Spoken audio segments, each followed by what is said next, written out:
अभी ये होना है कि एक दौर था जब कबूतर उड़ते थे, अब ब्रह्मोस उड़ते हैं। एक दौर था जब मरकज सुभान अल्लाह वहां डिस्ट्रॉय हुआ, उधर से लोग कहते थे सुभान अल्लाह, इधर से लोग कहते थे इंशाअल्लाह।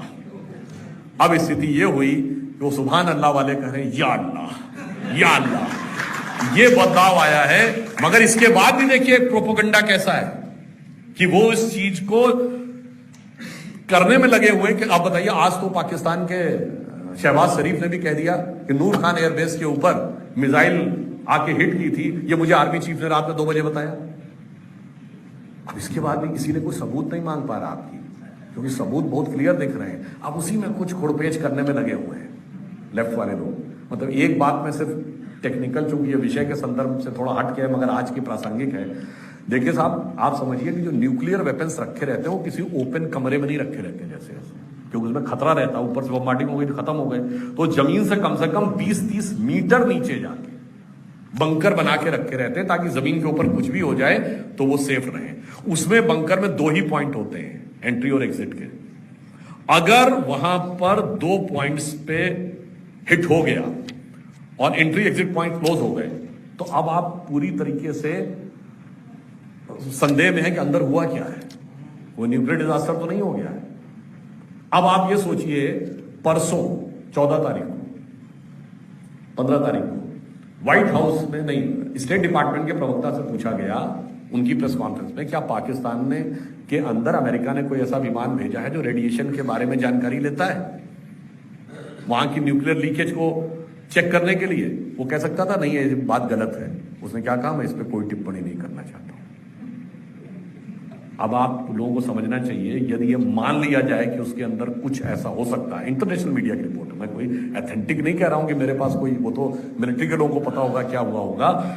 इंटरनेशनल मीडिया में जो बातें आ रही हैं और जो स्टेट डिपार्टमेंट का प्रवक्ता जिस चीज को साइड करके बोल रहा है, यानी विदेश विभाग का प्रवक्ता, तो आप सोचिए कि यदि कोई ऐसी संभावना हो न्यूक्लियर डिजास्टर की, तो सरगोधा भारत से कितनी दूर है? 170 किलोमीटर, यानी जितना यहां से मथुरा। तो आपको लगता है कि वो कोई न्यूक्लियर कोई लीकेज होता तो वो इंटरनेशनल बॉर्डर पे आकर रुक जाता? बहुत सारी संभावनाएं थी, इसीलिए प्रधानमंत्री जी ने कहा है ऑपरेशन सिंदूर चल रहा है अभी। और जो हमने किया है इस बार, उससे भी देखिए, सिंदूर से भी वामपंथियों को बड़ी परेशानी है। वो कहते हैं अरे साहब ये तो मेल डोमिनेटेड सोसाइटी को दिखाता। आप देखिए इसमें भी देखिए उनका षड्यंत्र। कहते हैं पुरुष प्रधान समाज, संस्कृत निशब्द, पितृसत्तात्मक व्यवस्था, संस्कृत निशब्द। मगर 4 बीबी के लिए मर्दूम अजीम रवायत कभी नहीं बोलते। मेहरम और हलाला के लिए मर्दूम अजीम रवायत नहीं बोला जाता है। देवदासी से को लेकर यदि कोई दुरुपयोग हो रहा है तो उस पर प्रश्न है, हलाला से पवित्रता आ रही है, इस पर कोई प्रश्न नहीं है। आप सोचिए कि कैसा षड्यंत्र रचा जाता है। इसलिए मैंने कहा ये जो शब्दों का माया जाल है, इसे भी समझने की जरूरत है। जैसे वो दीमक अंदर अंदर फैलती है और ऊपर बहुत चमकदार सा सब कुछ दिखता रहता है, तो जरा अंदर जाके भी देखने की जरूरत है। इसलिए उनको इसलिए भी डर लग रहा है क्योंकि अब हनुमान जी की तरह हम लोगों की शक्ति जागृत हो रही है। और जब हनुमान जी की शक्ति जागृत होने लगी थी तो तमाम आसुरी लोगों को लगता था कि शक्ति नहीं जागृत होनी चाहिए वरना मेरी खैर नहीं है। मगर अब क्या करें, जो जो शक्ति जागृत होती जा रही है, त्यों त्यों क्या स्थिति आती जा रही है, जिसे मैं एक पंक्ति में कहूंगा, हमने धैर्य का भी परिचय दिया और शौर्य का भी परिचय दिया।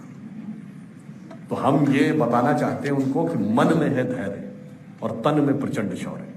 बन चंद्रगुप्त मौर्य प्रलय मचाएंगे और महाराणा और शिवा की संतति कहाते हम शीश कट जाए भले झुकने ना पाएंगे। और बार बार छेड़िए ना भारत स्वाभिमान को, अन्यथा बाद में बहुत पछताएंगे। सौगंध मां भवानी की उठेगी ललकार जब आपके घरों पे चील कौवे मंडराएंगे।